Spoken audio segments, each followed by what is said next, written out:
we're going to make some time for you all at the end of this program today. We wanted to go ahead and end the program the way we started the program, with a lot of discussion about what we've covered, what the objectives of the program were, and kind of review the tools with you and give you all kinds of time to ask questions and help you get real clear about how you're going to go forward.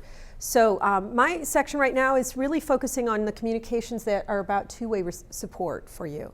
So that even if you were a one-man shop, there's times where we have to depend on vendors and partners and people to cooperate with us, and a lot of times we don't realize how important those relationships are and how to become better at managing those. Okay, there we go. So I'm going to be focusing somewhat on communication almost primarily today. One of them is that the reality is that we can't not communicate, even if it's just in our body language. We might come into the room, sit in the back. Our posture, even where we position ourselves in the room, is a form of communication. So people are reading our body language, reading our communications, whether we're consciously aware of it, and we're reading theirs. And a lot of times we don't acknowledge that we are. So one of the exercises we're going to do is around paying attention to the nonverbal cues that are going on. Meanings are in the people, not in the words. I could be saying to you, "Oh, are you going to wear that?" Like, I'm really excited about it, or, "Oh, are you going to wear that?" So it's not, the meaning isn't in the words, it's in me. It's in my intention for what I'm saying it and why I'm saying it. Meanings can't be transferred, only the words can be transferred. That's why it can be really risky when you're texting and emailing, because people don't know for sure what you mean just by the words. So it's helpful to, I think, on really important communications, that you don't use something that could confuse what the meaning is, so that you have a better chance to know with more clarity what's being communicated. And all communications are received, but 70 to 90% of them are filtered or changed by the receiver. That's pretty startling when you think about it. And I can give you a lot of examples of how that shows up, and how, what is most important to know is we don't even know that that's happening. So we think we're being clear, and the other person thinks they're clear in what they're receiving, and there's a big mismatch. Yes? Can you elaborate? Go ahead. Uh-huh. Can you elaborate on the fourth one again? Meanings cannot be transferred. Right. So only the words can be transferred. So if I give you words, like if I text you something, that can be transferred to you, but I can't necessarily transfer the meaning of that to you except for through that experience. What about, okay? I'm sorry. What about body language? Well, I'm talking about if you're not physically present with somebody, you can't transfer that. See. That's why it's important not to do a lot of things where you have less cues as to what's going on. Okay? Does that make sense? Mm-hmm. Okay. So there's 4 guidelines that I want you guys to remember around when you're communicating a message to someone.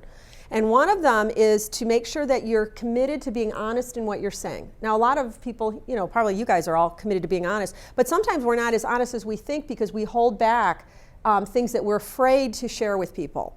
But let's assume that you're good at being honest. Another one is to make sure that you communicate with a caring intention. If you want your communications to be received. So we could be really honest and be brutal with it. And we all know what that feels like. So you want to follow that guideline of keeping everybody, if you want them above ground on the elevator. Another one is to have the intention to create harmony when you're communicating something.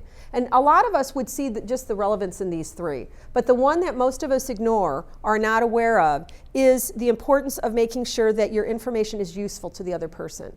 If they've got their fingers in their ears, metaphorically, you're just actually causing all kinds of problems. So when my kids call me, for example, and they'll say, "Hey, I want to tell you about something that's happening today," I'll say to them, "Do you want me to just listen as your mom, or do you want me to put on my coaching hat and give you my advice?" Because if I'm not checking in to make sure that they want that, and I start to dump a bunch of advice on them, they're going to feel resentful about it. So a lot of times when we're getting the message from somebody that they're not receiving our information, and it's possible that we didn't ask if it's really something that they want. Okay?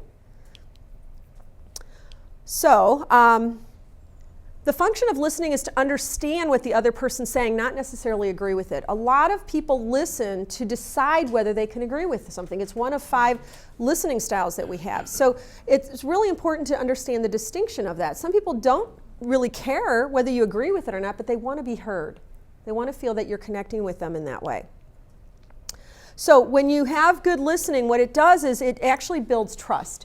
And if you don't have trust, you can't really have a positive influence on other people. You could be a lot of things to them, but if you haven't been able to listen to them, as Stephen Covey says, if you haven't sought to understand first and then be understood, the chances are very great that you will not have the outcome that you want. So when you listen effectively, you'll gain an understanding of the other person first.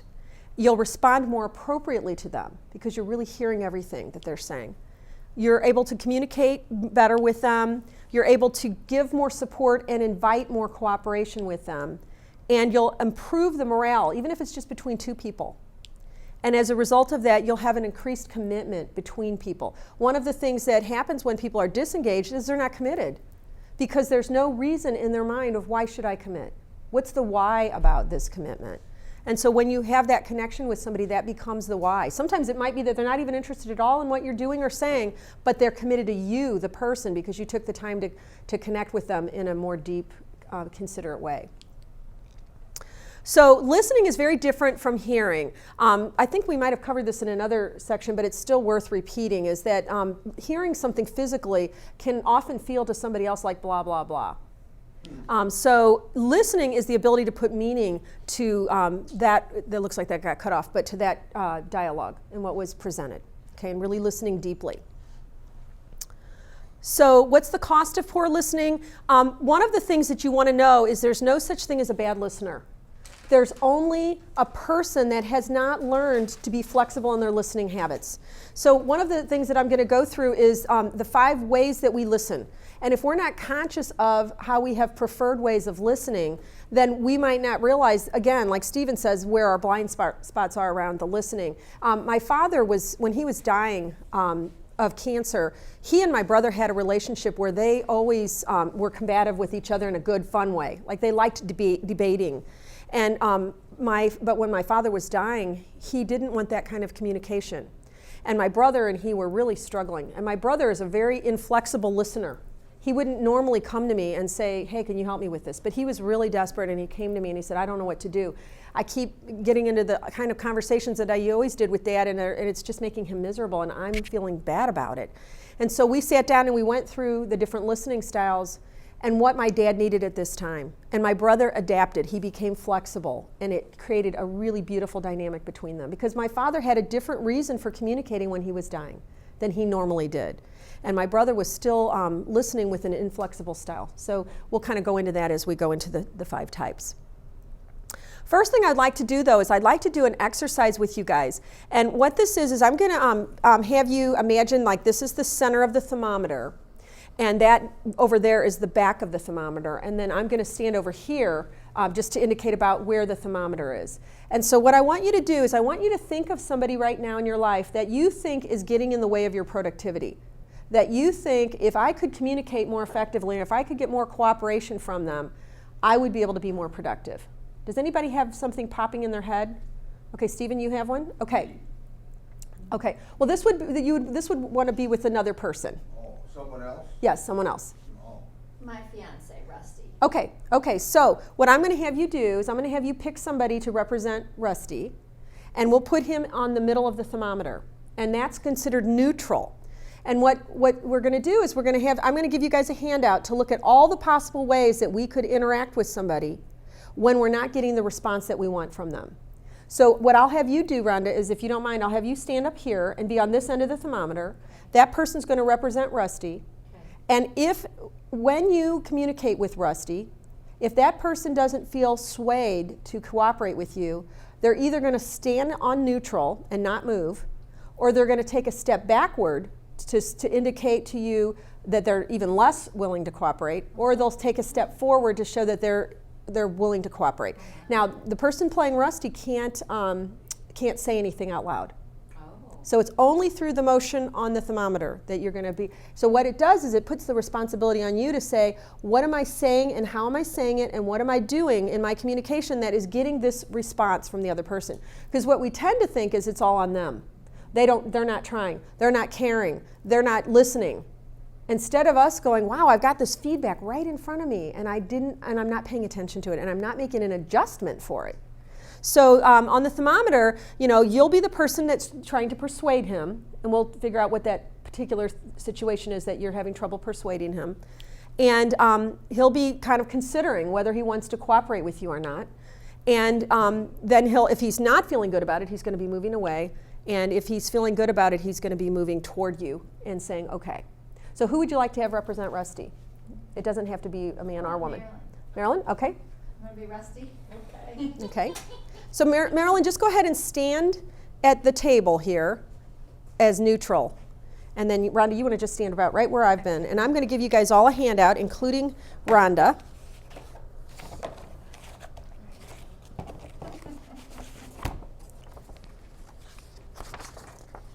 I think that's just one. Stephen, if you want to come up and grab one of those since I'm tethered over here. And Marilyn, if you want to just pass those, I just need to grab one here. Okay. I hope I help. Okay, so can you just tell me one specific incident that you're not having cooperation with Rusty on? I work from home and we are cohabitating, so I basically need to be left alone to work, and he isn't honoring that. Okay. Okay. All right, so what I want you to do is I want you to do the first, whatever thing you would do to try to get him to cooperate, I want you to do that now. Okay. Now wait, You're Rusty. and if I don't want to do it, I move. Away from me. Or you stay at neutral if it's just kind of like not motivating you to move forward, but it's not motivating you to move back, okay? But you can't say any words. And you guys, what you guys want to notice is what result she got and why you think she got it. Okay, so go ahead. Rusty, I'm working on this project, and I need to be, I really need to be focused and left alone in order to get this done. Okay, so first I'm going to ask you, why do you think you got that result? I have no idea. Okay. I really All right. don't. What do you guys think? What do you think got her that result? Because it was all about her. Okay, what else? Anything else that's true? She's given a good reason. Okay, why do you think she got that result though? Obviously, it was important to Marilyn, to Rusty, and he might have had a real good question or a really important reason to see you. Could be. That could be. So again, it's all about her. Yeah. Okay, how about you, Bill? Anything come to mind? Or Stephen?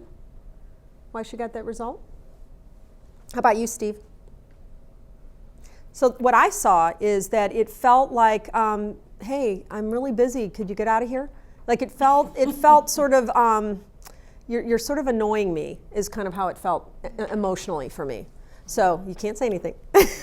So what you want to do is look at this chart. And this is just some ideas of how you could do it differently. So you can even do things that are like silly and playful, like make a face at them or do kissy faces. Or so you can imagine you could even do other things that would be not even on this list. So just pick something, because remember that definition of insanity is doing the same thing over and over again and getting the same result. Right. So be willing to take 100% responsibility that you're getting that result, because that is what Rusty does, right? Yes. Okay, so try something different. And we'll see what you get. Rusty, I love it that you're checking in on me. She can't talk to me. Right. So I guess I would ask, what is it you need? Okay, so if that's the interaction, let's now watch what result you got. Okay, so maybe he'd say whatever it is. Why do you think she got that result? Because she was considered. Right, she was considerate of him. What else? Well, it also felt like she was considerate, but then still kind of I got that feeling that, okay, but really what do you want? Okay. I thought the tone of your voice was more inviting. Yes, more yes. appealing, you know. The first time it seemed like you were being more scolding. Mm-hmm. This time it seemed like you were more open. Right. Just kind of Yes. Right. And I liked it that you said, I appreciate that you are checking on me. As though instead of him being the bad guy, you're saying I know that you have a positive intention. Right. Okay. All right, so now try something to see if you can get him all the way to cooperation or closer to it.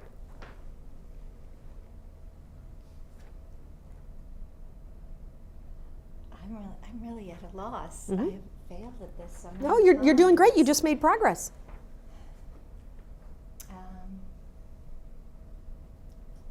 Well, what do you think if we take a break after I finish this proposal? And then we can spend some time together. Okay, why do you think she got that result? Because it was then about, he was included and she was taking him into consideration. Right, A whole lot right. more than what she was doing. You Yeah. were giving him, you were giving Rusty what he wants. I know. Which is Yeah. connection, but not Right. but not at your loss. Right. So- I know. It's just doing one project at a time because I'm already in but I've got 50 more projects after that one. Right. So I'm already thinking, I hope this, hope our break doesn't take too long. Right. Pretty big insight as to why this is not working. Right. Yes. I think there's something you said that's telling, and you said I failed at this so many times already. Yes. To me, that's just a self-fulfilling prophecy. Yeah. I have failed at this so many times before, so that, to me, that's kind of setting yourself up for a fall. But the cool thing is that she just now, in this moment, recognized, wow, I haven't really been thinking it's okay for me to ever have a break with him. Right. So no wonder he would be like, forget it, I'm not going to give her a break because she never makes it okay for And us he's to be trying together. probably- He's trying to connect. I know. And he's we're probably really trying to struggling. get you to take a Yeah. break, even though, you're thinking, he's thinking. Okay, so now what you want to do is just, you could see that worked Right. because you had the realization, wow, if I just let him know I'm going to make time for him, Right. and now just take that another step. There So, is. so go ahead and do it again. Do it some way that you know that you're on the right track now. Okay. Well, we already decided to take a break. Okay, but go deeper with him about that because you don't have him all the way there to you yet. So, come here. Say no. I know I'm impatient during our breaks, but I promise you, you will have 100% of my commitment when we have our break. Oh. Okay? All right. Try it. You don't know. Time to go. Okay. Yeah, I'm really looking forward to this break, and you will have 100% of my involvement and engagement while we're taking our break. So how's that? Okay, what do you think? See? All right, there you go. Felt a little awkward, but Yeah. you're right. Right. He just wants to know that you're going to follow through and you're going to be really committed to him. Be present in the Yeah. moment. Right, right. Was there anything that you felt like you needed more that she didn't bring to it? The only real thing that I thought was that has she ever given the idea? Has she ever kicked the idea around of Rusty being helpful to her in her business? Okay. Instead of him being a nuisance. Yeah. right. Interesting. So that's And then because he also- probably feels like he's a nuisance to her. Right. And the other thing that I thought is be more, like, okay, at 6 o'clock, I'm going to take a break and we'll have the next hour. Be More a little bit more definitive. definitive. Mhm. And then also just for your personal is, you probably just need to look at your schedule and start carving out that Right, time with yeah. him. Yeah. Because then when you really need to not have, you need the extra time, he's going to give it to you. Right. Yes. Because if you say, tonight I'm really I'm sorry, but can I go work on my projects? Then he's gonna say yes, because you're giving him the time he needs. Yes. And that would be good for you too, Oh, I because a know. lot of times we don't take time for ourselves. Think about something that needs to be done, that he can do, and he might enjoy doing, and saying, would you give me a hand for, 10 minutes, and that'll give us more time to be together and play. Which would satisfy two of those core needs is for connection and for Because contribution. now you're saving time, and he's giving you a hand, he's feeling good about himself, helping, he's helping you, and he's getting more quality time with you. Did you guys have something? Yeah, maybe you're gonna cover this, and if you are, that's great. What happens to when you get a telephone You guys can go ahead and sit down. Thank you. and this person wants to talk about what he's doing and all this business, and you don't have time for it right now? Mm-hmm. What can you say, or maybe you don't wanna meet with the guy or the girl? Right. Well, just as we did up here in a live situation, if they were physically in the same room talking, the same thing applies. When you're in a communication with somebody, you want to notice what is your result. And what do you need to adjust to make that result more effective? So let's say you say to the person, hey, I can't talk to you right now. I'm really busy. And they're like, fine. You know, and you can feel that you've created something that where they're stepping away from closeness or cooperation. Then you can say, oh, wait a minute, let me just say that a little differently. You know, I noticed that I'm coming across very abrupt. You really matter to me, and I do want to talk to you, so could we talk at 5 o'clock? I'm very distracted right now, or whatever. So the whole point of this exercise is that we have feedback in front of us all the time. You know, I sometimes feel it's a little bit funny when we do these 360 feedbacks, and I think they are useful, they have their place. But a lot of times we have 360 feedback in front of us right in the moment, and we don't pay attention to it. So what you want to do is you want to notice how many possible ways, and there's probably a million more that we don't even have listed here, that you could make an adjustment and you could make a difference. I remember one time recently my daughter was real cranky and I was, you know, trying to get some, you know, cooperation from her. And I just started being goofy and silly. Like I started going, wah, wah, wah, wah, you know, like making weird noises and sounds with her. And she ended up laughing and playing with me and we got back on track. So it was me adjusting my communication for me to take responsibility for getting her back into cooperation with me. I could have said, boy, she's unreasonable this morning, and left it at that, and we wouldn't have gotten anywhere. Okay, so that's the point of that. There's 4 reasons that we're communicating. And a lot of times, I have a handout here on this one that I want you guys to have as a tool that you can use. And this is kind of similar to what Stephen did last week, but it's a little bit, maybe just a little different slant on it. Marilyn, if you'll grab that and pass those. So all I really want you to know is that when we're communicating, we're not necessarily aware that these are the 4 reasons that we might be communicating. And 5 ways that we're listening. Sometimes we're listening to somebody just to enjoy them, to be entertained by them, to relax about what they're doing and saying. Sometimes we're listening because we're trying to be able to support them emotionally. Sometimes we're listening from the place of, I'm trying to make sense of what you're saying. I'm trying to organize the way that you think into something that I can understand.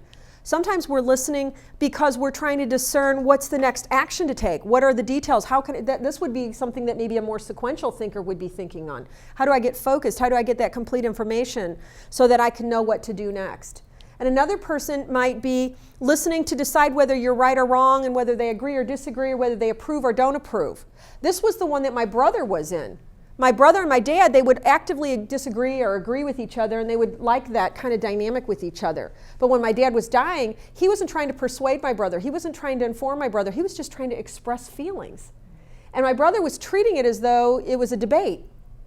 So a lot of times, one of the things that's really important to know, one of the things that I just ask you to do when you have time is sit with those 5 listening styles that are described on that paper. And notice which one you're strongest in. Like for me, I'm really strong in comprehensive listening. But if I'm with somebody and they're trying to express something emotionally and I'm not listening from the empathic way of listening, or I'm not being entertaining, then maybe that's my weaker place, is the entertainment one, or the one where I'm listening so that I can come up with a sequential next step. If I have a blind spot and that person's trying to persuade me, what do I need to improve? So you can kind of go through and think of somebody just like Stephen did last week, where you think of somebody you're having difficult communications with and say, if this person were trying to inform me and my strength is this, because I'm this kind of listener, but it's weak over here, what would I need to improve when I'm listening to that person who's trying to inform me? So that's just an exercise for you to take that to the next step. The dialogue process, I don't think we covered this, so I want to actually have some experience of this in the next part that we do. One of the things that helps is because there's these 5 listening styles, and because people have different reasons that they're communicating, the dialogue tool covers just about all of those. So even if you're traditionally geared toward a certain way of listening, the dialogue tool sort of forces you to listen in multiple ways. So the first step of the dialogue process is that you mirror the content of what the person is saying. So can somebody be just my guinea pig, like on just going through this process? Anybody give me an example of some kind of a statement that they'd want to say and I would mirror it? Something of a little bit of substance. Doesn't have to be, like the light bulb is beautiful. It could be something more substantive. Anybody? About this program, about anything going on in their life? Anything you just learned? Well, if you're talking to, I don't know how to handle my sister's illness. Okay, so what I hear you saying is your sister's ill and you're not sure what to do. So what I would say is there more? Yeah. So would you tell me more? Yeah, she is. They just rediscovered cancer. Okay. So what I hear you saying is she's got cancer and that's really got you confused. Did I get that right? I don't know how to uplift her. You're not sure how to uplift her, what to do, what would be helpful. Did I get that right? Mm-hmm. Is there more? No, I guess at this Okay, time, so she completed her thought. So all I'm doing is I'm making sure that I'm hearing the content. The questions I'm asking is, did I get it right, and is there more? That would. Can you see how that's comprehensive listening? That's discerning listening. I'm not making any decisions about doing anything. My whole intent is to fully witness you, not necessarily do anything about it other than to actually hear you in depth. So the next step that I would do is called validating. This is the hardest step because, oops, what just happened there?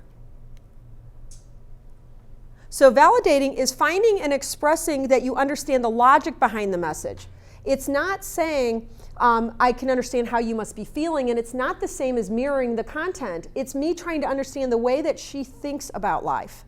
So I could say, well, that makes sense, because the way that you're thinking about it is that you should be there to uplift her, and you're thinking that you should be able to be a support to her, and you're thinking that, what if I muck it up and make it worse? So those are the things that she could be thinking. Now, let's say, so I would ask her, did I get that right? Is there more that I missed about how you're thinking about it? Okay, so I'm just getting, this is the way she sees the world. Now, she could be saying something like, hey, I think apples are putting weight on me. Every time I eat an apple, I gain 10 pounds. And I could say, oh, I get it. You think that apples are putting weight on you because whenever you eat an apple, you gain 10 pounds. Now, in my head, I might be thinking, no, it's those sundaes that you ate. You know, it doesn't matter whether I'm agreeing with her. It's more about, I get how you got from A to B to C. Whether I agree or not is irrelevant, okay? So again, you want to say, did I get it right, and is there more? The next step is to empathize. Oops, I don't know what I did here. So empathize is acknowledging the person's feelings. And what you want to be careful with on the empathy is you don't want to say, I can imagine that, or that you must be feeling that. Because if you say, imagine you must be feeling that, nobody knows how to handle this, that's not an emotion. So if I said to you, I can imagine you might be feeling afraid, inadequate, scared, worried. Did I get that right? Is there more? So let's say if there was, I'm angry about the cancer, or I'm sad, you know, she would tell me. Or, well, I'm not exactly this, but I'm more this. But one of the things you want to do is you want to have, I imagine you might be feeling, and the word that comes next should be an emotion. And you don't want to qualify it. You don't want to say, I can imagine you must be feeling worried that blah, blah, blah, blah, blah. It doesn't matter. All you want to do is say, am I connecting with you on how you're feeling? And what's really interesting about this step is a lot of times the person will have tears running down their face and the person will say everything but sad. Or they look angry and they'll say every other emotion but anger. So a lot of times it's because we're uncomfortable actually acknowledging the emotion that's right there in the space. So you want to be really aware of the cues, just like the thermometer exercise, the cues are right there in the space with you. Yes, Stephen? Would you ask the group what emotion there is in each of those 6 pictures and see whether or not, as sort of an experiment, to see whether or not we interpret each symbolic image in the same way? Okay. All right. So everybody? Or maybe what you could do is say, this is what I see, and then see the hands that go up. Okay. I'm kind of curious as All right, well, how about we'll have each person pick one and say what they see, and then everybody will see if they agree with that. So Kathy, what do you see in this one? This frustration, I just can't handle it. Everybody else see that? Anybody not? Okay. How about this one, Rhonda? Worry. Okay. Anybody else call it anything else? Fear. Fear? Okay. What about this one, Marilyn? Bored. exasperated. Yeah. Could be either, right? So one of the things that's really good about what you're saying is you might see an expression on somebody and you might interpret it a certain way, and they might say, no, I'm not feeling that way at all. I'm bored. Or I'm not feeling that way at all. I'm actually feeling like I don't know what to do, and I feel exasperated. How about this one, Joy? Confused. You're wondering, if you're getting it right or not. Okay. And I thought about they're thinking about it. Yes. Yeah, I see it as because the the eyes are up into a position where it's up, so they're imagining something. Right. They're looking at visual pictures, and so they're kind of like in wonderment. They're Right. wondering about something. Right. They're thinking about it. That's not necessarily bored. Or confused. So what's interesting is, Joyanne, if let's say that you were looking at somebody's face and you're teaching something and you think that they're confused and they're just reflecting. So you might say, it looks like you might be feeling kind of confused about it. And they might say, oh no, I'm not at all. I'm just really thinking about what you said. So that's where it's helpful to over communicate, because then you're not maybe going to spend another 10 minutes trying to explain something when they really don't need an explanation. How about you, Bill? Satisfaction. Yeah, satisfaction. Anybody Engaged. else? Engaged? Happy, listening. Okay. How about this one, Stephen? Oh my God, it's like, wow. Yeah. I never thought about that before. Like, really? Yeah. You know, or it's kind of like shock. It could be shock. You can imagine somebody pinching her on the derriere, and she might do that. You know? Surprised at something, you know. Yeah, yeah. So again, all you're doing with this dialogue tool is your best guess. But what you're doing is you're making the effort to say, I want to witness what you're saying, how you're thinking, and what you're feeling. And the other person, the good news about saying, did I get it right, and is there more, is it allows them to keep clarifying. So instead of having that 70 to 90% that's misinterpreted in the translation, you've just narrowed that gap tremendously. And one of the things that I use this tool all the time with my daughter when we have something really important to share, or when she wants really direct attention from me, or if we have an issue or conflict. We'll say, could we have a dialogue about this? And we'll sit down and we'll do this tool. So it's really, really an important tool. Another one is called restructuring frustration. So I want to give you the handout on both of those. How am I doing on time? You're fine, you got 20 minutes. Okay, good. So I want to give you guys the paper on the dialogue tool. And what a lot of people do is they'll just make a little cheat sheet. And it'll have on it, what I hear you saying is there more? Did I get it right? So you can kind of extrapolate that from there. Another one is for the validating, you can say, I get it. You're thinking, and you want to say the words you think or you're thinking, which helps you to remember that you're trying to understand their thought processes or rationale. And then you say, then again, it's, did I get it right, and is there more? And then the last one is, I can imagine you might be feeling, and you'll put behind it, this should be an emotion. And don't qualify it. So those are like a little cheat sheet people will often pull out.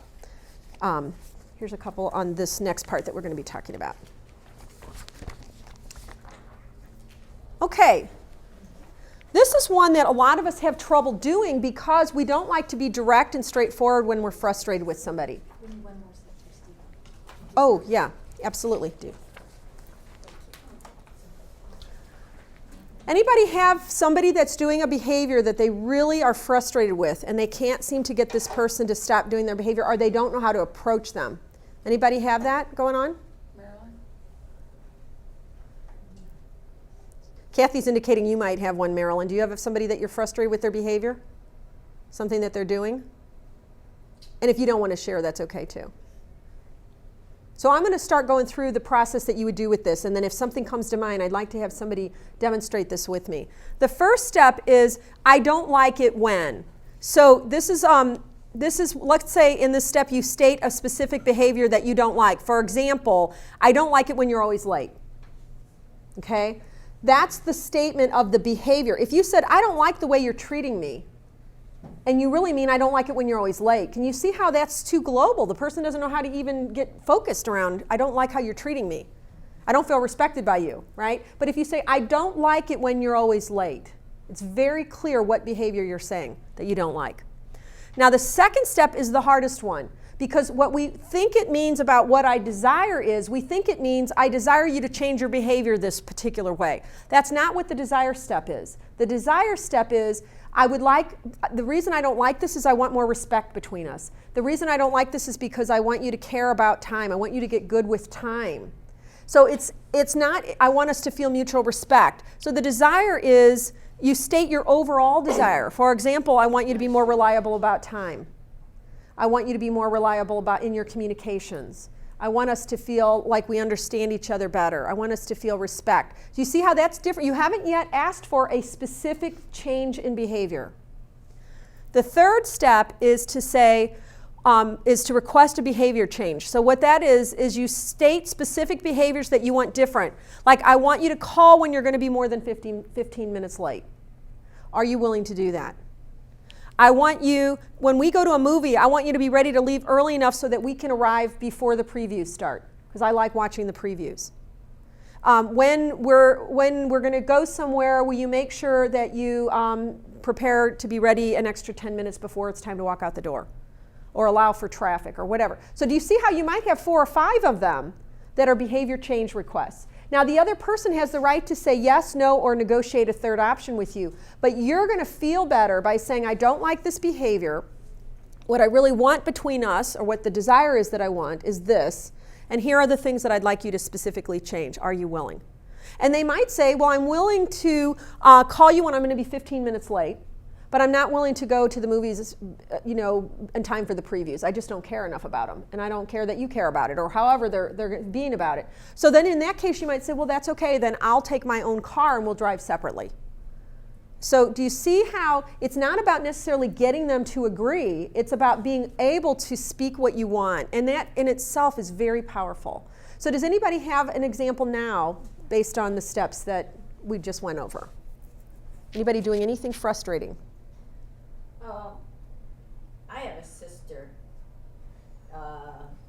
Bobby. She's 18 months younger than I am. Okay.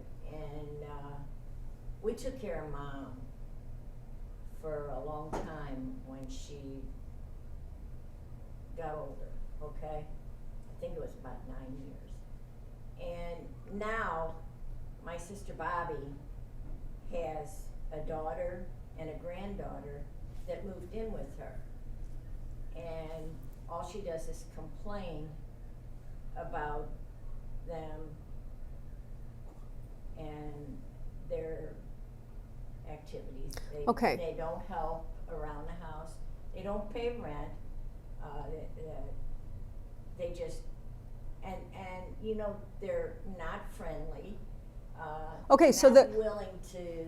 Is the complaint that you don't like her complaining and being so negative about them? No, the complaint is that I wish I could convince her that she needs to make a few changes. Okay, Yeah. so, but what is the actual behavior that you would say you're frustrated with? Her complaining. Right. Yeah. Okay, so what I want you to do is I want you to say the first part. Bobby, I don't like it when you complain all the time. Okay. So try that on. Bobby, I don't like it when you complain all the time. Okay, now go to the desire. What do you want instead? What do you want? Not her behavior to be changed, but what is the overall desire you have for her to stop complaining? What I would like to see you do is to be more aggressive and forward with the kids. Tell them what you want. Don't let them have their way. Just Okay, so she's going into more of the changed behavior. You want to say, what's the desire? I want you to get along with your kids and be happy. Oh, okay. Right, do you see? Do you see that's the hardest one, is to say, I want to feel, and you might even say the desire is, I want to be able to pick up the phone and know that you've worked through your issues so that you're able to be happy and share your joy with me. And I think probably that's the most important part for me, and I missed it altogether, because I would love for my sister to be happy, just Right, even if it's just from right. just to be able to hear her say happy thoughts Yes. instead of bad thoughts. Okay, can you guys hear that that's the desire? So I don't like it when you're complaining to me all the time, not because I don't want to hear complaints, but because I really want you to be happy. Yeah. And when you're complaining constantly, what it says to me is you're not happy. So here's what I would like to ask of you. Would you be willing to do A, B, and C? What would be some of the behavior changes you would be asking her to do? One thing I'd like to ask her to do is to sit down and write out a set of rules, a set of things that she would like for the kids to do for her. Okay. Okay?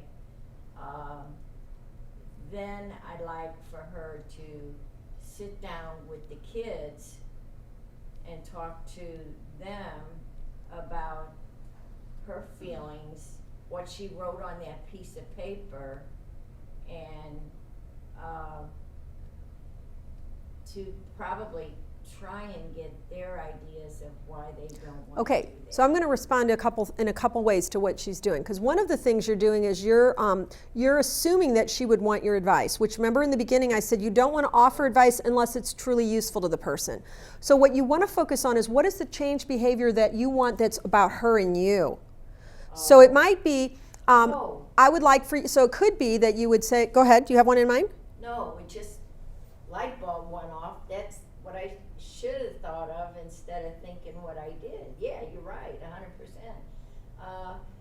Bobby, I don't like to hear you complaining all the time. I would rather see you happy and carefree like you were when we were kids, when we were younger. You were so much fun to be with, and So what I want, so what are the behavior change requests that you would want from her? See, do you see how it could be more like this? So what I want is for you to be willing to find out go to a counselor, get some sort of help for whatever's going on with you. Another one would be to say that if you want to come and complain to me, that it's for the purpose of you coming up with a plan to resolve something. Because when you come to me and you just complain, I feel like I get brought down and I don't see any end to, your problem. So what I want you to do is, if you need to come vent to me, that it's with the intention of you resolving something. Would you be willing to do that? Do you see how those are behavior changes you're asking for, so that you aren't frustrated with her? Whether she changes her own life is kind of out of your hands. yeah. Yes.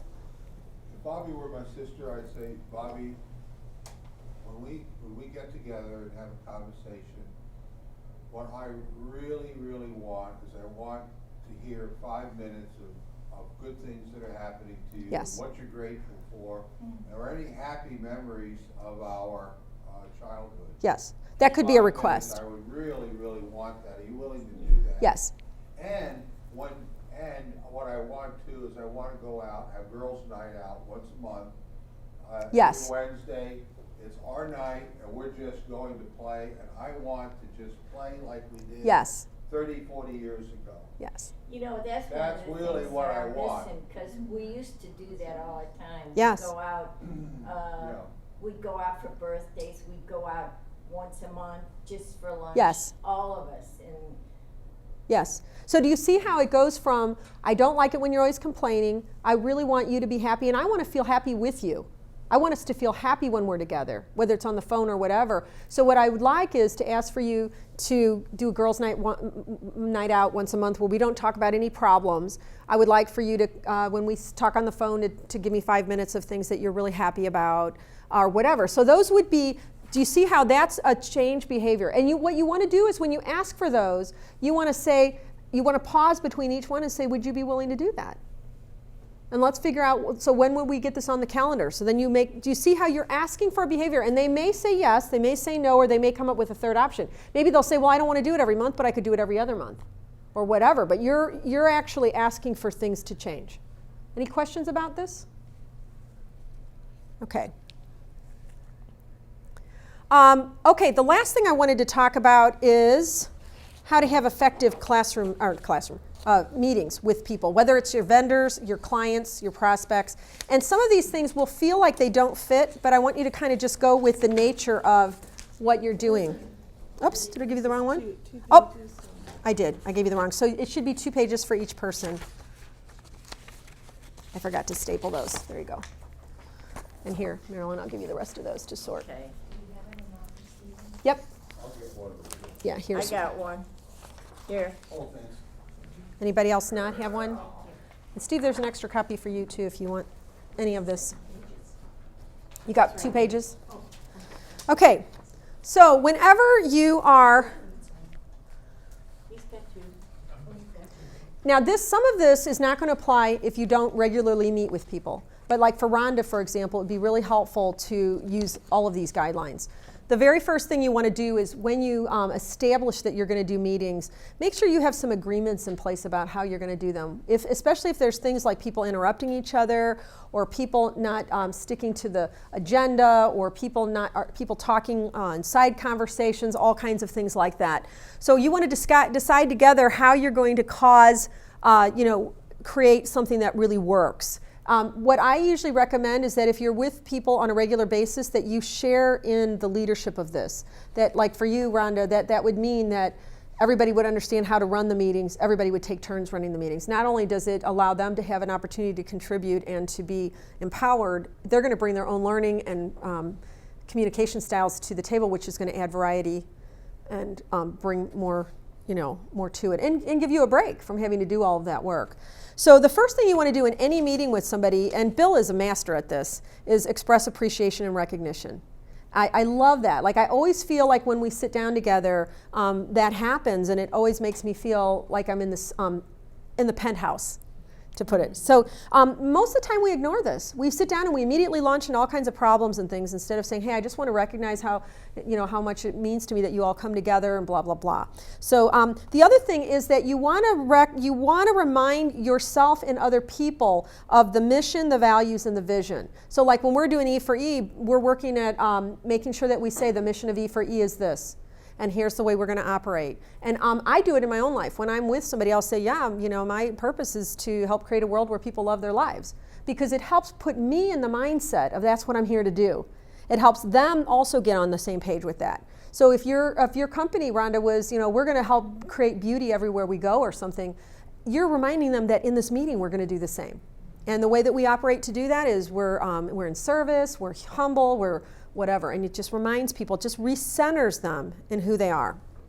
You know what, without even knowing it, having the same tagline of passionate about creating glorious spaces for 13 years now, I mean, not even knowing all the residual effects of doing that, I totally see it. Yes, you do, right. So that's great. And most of us, we might do it with the customers all the time because we're all about branding and everything, but we don't think to do it with our own people or with ourselves or with just little interactions with one-on-one. And it just helps us recenter, especially when times are tough, The other thing that you want to do is you want to make it possible for people to give you items to discuss. So even if you're working with a vendor or another person, you want to be able to say, what are the agenda items that we have to bring up? Like in E for E, it might be helpful even with E for E if we would allow people to bring things to the agenda so that they get added on ahead of time. And I know you do somewhat of that, Bill, but it's giving people a place that they can put a project idea, a problem that's going on, something going on in the meeting style or structure that allows them to be able to bring those issues up instead of those going underground. The next thing is to make sure that you plan fun events as a team. And make sure that it's not always about problem solving when you're having a meeting with somebody. Let's figure out how we can let's go out for coffee on this part of the week or this part of the month. You want to make sure that you always include celebrating successes and progress. So these are all things that create a well-rounded, effective way of being with people so that they feel excited about coming together for meetings. It's not just I'm going to get grilled, I'm going to get put down or any of that kind of thing. Okay, so one of the things, I want to just say one more thing about this. One of the guidelines that we use in larger meetings is that if there's a lot of people talking on the sideline, we use the word popcorn because it helps people to realize, there's a lot of side conversations going on without saying, hey, you guys knock it off over there. Or I think we talked a little bit about saying higher, when people are being negative. Oh, I have this idea, but it's probably not going to work, and you say higher. Oh yeah, this is a great idea. So that is also included in the guidelines. What will cause a positive domino effect? It might be that you would agree that you start every meeting with an appreciative inquiry question. What's the best thing that happened to you today? That kind of thing. You want to, if at all possible, it's really helpful to form a circle so that everybody can see each other, so that everybody feels like they're on the same playing field, and that the person that's leading the meeting is not standing necessarily, if at all possible, so that it has that feeling of we're all in this together, we're all on equal footing, we're all participating at the same. It's an opportunity to share things that are burdensome. And it should be a place where people come. Meetings should be a place where people feel supported, where they feel uplifted, where they feel that everybody's got their back in that sense of helping you be wildly successful.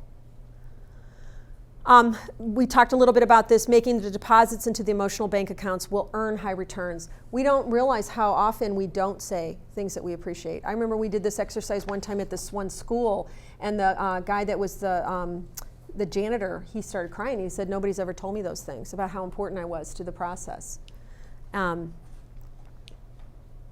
One thing that you can do if you have a large meeting and everybody's really getting worked up is to just take some kind of object, it could be your cell phone or something, and say, hey, let's just pass this around. Another reason this can be really important is there are often people in a group that won't speak because they're just reticent people. They're more shy, they're more timid, they feel like they don't have anything worthwhile saying. But if you pass something around, or even if you just metaphorically say we're going to go around the room, it gives them the opportunity to say something that they might not otherwise say. Just because you're saying we're going to go around the room, if you don't want to say something, just say pass. But it more fully brings people in. Yes? What if that doesn't work? I belong to a group, it's a book club, and we get together at the library, and the facilitator is not really good at controlling the meeting, okay? So she brought these three, things to three pass. things to pass around. And if you had this thing to pass in your hands, you had the right to speak. And it just didn't work. People would just interrupt anyway? Yes. Okay, so that's where you want to go to the leader and you want to say, I don't like it when you have these talking objects, and you don't make sure that people honor the guideline. Yeah. So, because what I want is everybody to really hear each other and feel respected. Well, that's what we're there for, to express our thoughts and ideas that the author gave to us. And it gets so out of control at times that, Yeah. you just want to get up and walk out. Right, so think of the behavior request change that you would ask of her. So what I want is, would you go over that rule every time we sit down together and talk about where we're getting messed up with it? Because I feel so frustrated, sometimes I don't even want to come. So do you see how you could take your frustration tool and use it in a positive way? I don't like it when you don't make sure that people honor the guidelines that you've set up. Because I want everybody to feel like we're hearing each other, and I get frustrated when we're not. Would you be willing to review that at each meeting, and would you be willing to stop people when they're dishonoring it? Okay. Like, do you see how that tool would be a way that you would work with that? Okay, like I just mentioned before, you want to use the agenda and keep it as balanced as possible, that you include the positive and the problems that people have, okay? And then you want to make sure that you're focusing on solutions that are reasonable, respectful, and related, as opposed to just complaining. So what solutions could we come up with that would help solve this problem? How can we do this in a way that's respectful, and how can we make sure that what we're asking for, what we're presenting, is actually related to what the real issue is? Okay, so I just put this up because we're going to do this after Kathy does her part. Any questions on anything that I've presented so far, or presented today? Okay, thanks.